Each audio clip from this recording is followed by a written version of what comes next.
তুমি কিন্তু ওই যে হাতের যে জিনিসটা, এটা কিন্তু দেখবা যে তলোয়ার, কিন্তু ক্রস সিস্টেমের তলোয়ার, ক্রুশের মতো উল্টানো ক্রুশ। ওকে, খেয়াল করছো এই যে তলোয়ারটা, এরকম তলোয়ারের নিচের পাটের এদিক দিয়ে যে এরকম এরকম দেওয়া আছে, এইটা হলো ক্রস সিস্টেমের ইয়া। তো ওরা এসে কি করলো, প্রথম ওরা এইখানে ইম্পোর্ট করলো ক্রস সিস্টেম। এখন দুইটা ধারণা, একটা হচ্ছে ক্রস তো ওদের জন্য হলি ক্রস, ওদের জন্য এটাকে হলি মনে করা হচ্ছে। আর ক্রস মানে হলো কানেক্টিভিটি, মানে কি বুঝছো, যে ক্রস হচ্ছে যে ও ঈশ্বরের সাথে কানেক্ট করে ওই ওই যন্ত্রটা দিয়ে।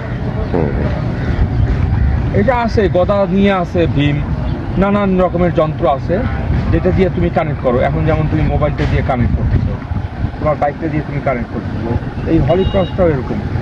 ওদের জন্য এটা হলি, আমাদের জন্য কি, প্রথমে কি করলো, চমৎকার করে হাওড়ার উপরে ব্রিজ দিয়ে দিল একটা, এই ফার্স্ট কাহিনী ঘটে গেল।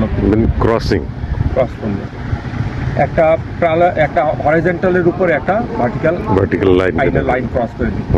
তাহলে এই যে ক্রসগুলো এদিকে প্র্যাকটিক্যালি দেখাই, যে যেমন ধর নদীর উপরে দিয়ে এরকম ক্রস করলো, ক্রস করার ফলে তুমি দেখো যে এইখানে আমরা যে দুইটা ভীম দেখতে পাচ্ছি, এইটা কিন্তু মূলত ভীম নয়, ভীম হচ্ছে নিচেরটা, এবং যেটা অনেক ব্যাসে থাকা। ওকে, তাহলে দেখো যে এই স্রোতটা যখন যে ওখানে আঘাত লাগছে না, আঘাত লাগার ফলে মানে স্রোত কি, একটা জিনিস বুঝতে হবে, এই স্রোত মানে হচ্ছে এইটার সাথে পলিও আছে।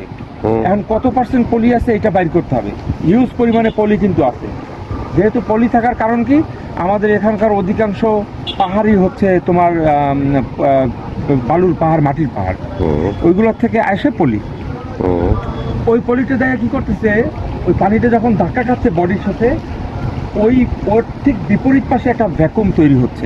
তুমি এটা ওই যমুনার নদীতে গেলে বুঝতে পারবা যে যেইখানে ভ্যাকুম তৈরি হচ্ছে ওইখানে কিন্তু মানে বালু জমতেছে, পলি জমতেছে, কারণ ওইখানে ও রেস্ট পাচ্ছে, ও গতিশীল নয়, ও রেস্ট পাচ্ছে। আবার যখন ওই দিক থেকে ভাটা হচ্ছে, ওই স্রোতের ওইখানে এই পাশে আবার রেস্ট পাচ্ছে। এইভাবে কি হচ্ছে, নদীর মধ্যে চর জেগে যাইতেছে, বুঝছো? তার মানে হলো ক্রস সিস্টেম আমাদের এখানে, এই ক্রস সিস্টেম, ক্রস কমিউনিকেশন আমাদের এই নদীগুলোকে শেষ করে দিছে। এবং তাই না, তুমি বাংলাদেশের অধিকাংশ অ্যাক্সিডেন্ট দেখবা যেখানে ক্রস করেছে ওখানে অ্যাক্সিডেন্ট বেশি, ওখানে জ্যাম বেশি, যানজট বেশি, জ্যাম বেশি এবং অ্যাক্সিডেন্টও বেশি। ওখানে সেই গতি স্লথ হয়ে যাচ্ছে, স্রোত হচ্ছে, এবং ও এখান থেকে গতি নিয়ন্ত্রণ করতে পারতেছে না, ও এখানে আইসা মাইরে দিচ্ছে।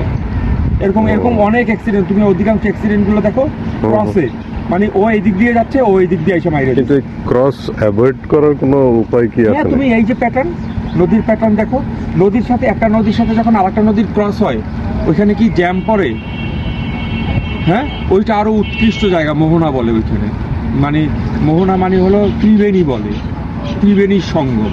তুমি জানো যে ত্রিবেণীর যে ইলিশ, ওকে একবার যদি তুমি ওই ইলিশের, এটাকে বলে হচ্ছে ত্রিবেণীর ইলিশের যে মাদার ক্যালসিয়াম বলে, এটা মাদার ক্যালসিয়াম বলে, ইলিশ মাছটাকে ছোলাইয়া তুমি সেদ্ধ পানিতে, গরম পানিতে সেদ্ধ করবো। এটা সেদ্ধ করার পর দেখবা যে ওইটার থেকে তেল ভেসে আসতেছে।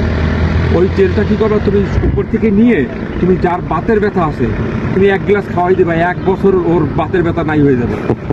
ত্রিবেণী সাংঘাতিক, কিন্তু লালনের অনেক গানে আছে ত্রিবেণীর কথা, ত্রিবেণী ডেঞ্জারাস। তাহলে এই যে ত্রিবেণী মানে এই যে মোহনা, যেখানে এসে নদী মিলিত হচ্ছে, ওইখানে কি জ্যাম লাগতেছে?